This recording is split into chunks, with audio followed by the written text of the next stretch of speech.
میں درخواست کروں گا علامہ نسیم احمد صدیقی صاحب سے کہ بات کو وہیں سے کنٹینیو کریں جہاں ہمیں بریک پہ جانا پڑا تھا۔ بسم اللہ الرحمن الرحیم۔ میں یہ عرض کر رہا تھا کہ امام حسن مجتبیٰ رضی اللہ تعالی عنہ وہ بھی اس گھرانے کے سب سے اہم فرد ہیں، اور ان کی ولادت پر مبارکباد دینے کے لیے فرشتے اور مسلمان جنات بھی آئے۔ پیارے آقا علیہ السلام سے ایک بار سوال ہوا تھا کہ یہ تو بتائیے کہ فرشتے کتنے ہیں، یا اللہ کی ساری مخلوق میں آبادی کا تناسب کیا ہے؟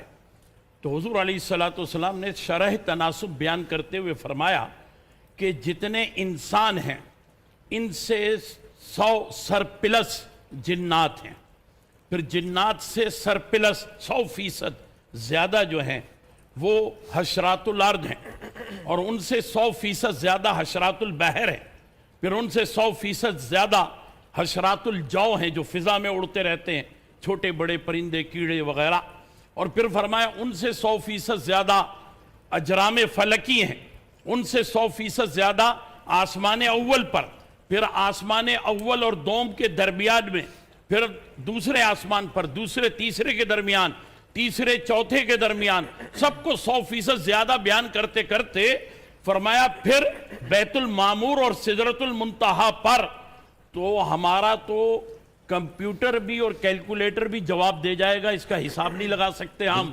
تو سوچئے فرشتوں کی تعداد کتنی ہے، اور ان فرشتوں کا آنا اور مبارکباد دینا قطار در قطار آئے ہوئے ہیں۔ اور امام حسن مجتبیٰ یہ فرماتے ہیں کہ میں ان سب کو جانتا ہوں، ناموں سے بھی، ان کے باپ کے نام سے بھی، ان کے حلیے سے بھی، چہرے اور بشرے سے بھی، اور ان کی آہٹوں سے بھی پہچانتا ہوں۔ دوسری اہم بات یہ عرض کرنا چاہتا ہوں کہ دیکھیے قرآن مجید جو ہے اسے پیارے آقا علیہ السلام نے تھیوری کے طور پر بیان فرمایا ہے، اور اہل بیت کو پریکٹیکل کے طور پر بیان فرمایا ہے۔ کیونکہ دیکھیے قرآن بالفرض محال قرآن مجید کسی کے ہاتھ سے گر جاتا ہے، وہ اس کا احترام کرنا چاہیے، لیکن گر گیا تو قرآن مجید خود احتجاج نہیں کرتا کہ مجھے گرا دیا، میں زخمی ہو گیا۔ قرآن مجید کے قوانین پر اگر کوئی عمل نہ کرے، اس کے خلاف چلے، تو قرآن مجید کوئی فریاد نہیں کرتا، قرآن کوئی استغاثہ، کوئی پٹیشن فائل نہیں کرتا۔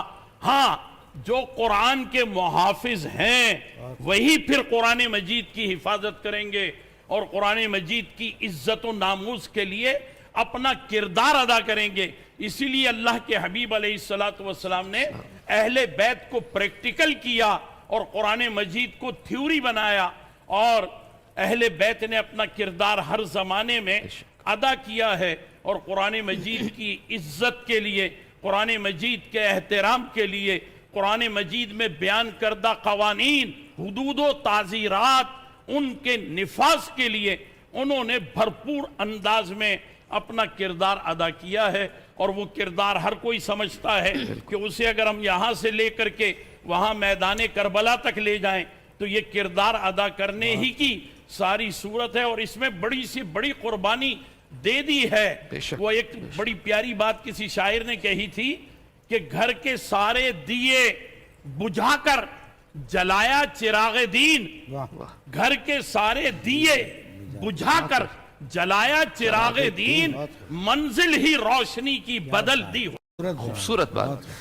جی علامہ صاحب نے بہت خوبصورت بات کی کہ جہاں تھیوری ہے قرآن، وہیں پریکٹیکل ہے اہل بیت کی زندگی۔ ناظرین، اسی سے ریلیٹڈ میں سوال کرنا چاہوں گی اپنے علامہ کیا صاحب خیال ہے شبیر ایک حدیث بھی بیان ہو جائے؟ جی میں آپ سے اسی بارے میں محفل اور نورانی ہو جائے۔ میں یہاں سے شروع کرتا ہوں، پھر ایک ایک بیان کر دیں۔ حضور اکرم نے فرمایا الحسن والحسین سید شباب اہل الجنہ، حسن اور حسین دونوں جنت کے جوانوں کے سردار ہیں، اور فرمایا کہ امامان الحسن والحسین امامان قام اور قعدہ، قیام کیا تو بھی امام ہے، بیٹھے رہے تو بھی امام ہے۔ بسم اللہ۔ جزاک اللہ خیر۔ بات جب حسن اور حسین رضی اللہ تعالی عنہم کی ہو تو یہ کیسے ہو سکتا ہے کہ ہم ان کی والدہ ماجدہ حضرت فاطمہ رضی اللہ تعالی عنہ کو بھول جائیں؟ صحیح بخاری کی روایت ہے، نبی علیہ الصلوۃ والسلام نے فرمایا فاطمہ تو، حضرت فاطمہ جو ہیں یہ جنت کی ساری عورتوں کی سردار ہے. ایک روایت میں آتا ہے کہ فاطمہ تو بضعۃ منی، یہ فاطمہ نہیں ہے، یہ میرے جگر کا ٹکڑا ہے. اور صحیح سنن ابو داؤد کی روایت ہے، حضرت عائشہ رضی اللہ تعالی عنہ بیان فرماتی ہیں کہ ما رأیت اشبہ، ما رأیت اشبہ، حدیث کے الفاظ ہیں کہ میں نے حضرت عائشہ سے زیادہ بڑھ کر، حضرت فاطمہ سے بڑھ کر رسول علیہ الصلوۃ والسلام کے ساتھ مشابہت رکھنے والا دنیا میں کسی کو دیکھا ہی نہیں ہے. یعنی حضرت فاطمہ کا دیکھنا بالکل ویسا جیسے رسول کا دیکھنا، حضرت فاطمہ کا چہرہ ویسا جیسے رسول کا چہرہ. اللہ اکبر. اور یہی حضرت فاطمہ رضی اللہ تعالی عنہا ہیں. ایک مرتبہ اپنے ابا حضور کے پاس آئیں اور کہنے لگیں، اے ابا حضور، گھر میں کام خود کرتی ہوں، چکی خود پیستی ہوں، میں یہاں پر ایک دعوت فکر دینے لگا ہوں اپنی ان بہنوں کو کہ جو شادی شدہ ہیں اور جن کی شادیاں ہونے والی ہیں. اب حضرت فاطمہ کی سیرت کو اپنائیے. وہ گھر میں خود کام کیا کرتی تھیں، کہتی ہیں چکی میں خود پیستی ہوں اور کام کر کر کے تھک جاتی ہوں. ابا حضور میرے ہاتھ دیکھیے، چھالے پڑے ہوئے ہیں، اتنے سارے غلام آئے ہوئے ہیں، اتنی ساری کنیزیں اور ماسیاں آئی ہوئی ہیں قیدی بن کے، آپ میرے گھر کے کام کاج کے لیے کسی کو عنایت فرما دیں. آپ نے فرمایا، اے میری بیٹی، میں جو تم مانگ رہی ہو اس سے بڑھ کر کچھ نہ دے دوں. تم تو غلام مانگ رہی ہو، کنیز مانگ رہی ہو، اس سے بڑھ کے کچھ نہ دے دوں. اللہ اکبر. نبی علیہ الصلوۃ والسلام نے فرمایا، اے فاطمہ، جب رات کو بستر پہ آ جاؤ تو آنے کے بعد 33 مرتبہ سبحان اللہ، 33 مرتبہ الحمدللہ اور 34 مرتبہ اللہ اکبر پڑھ لیا کرو. یہ وظیفہ تمہارے دن بھر کی ساری تھکاوٹ کو دور کر دے گا. سبحان اللہ. سبحان اللہ.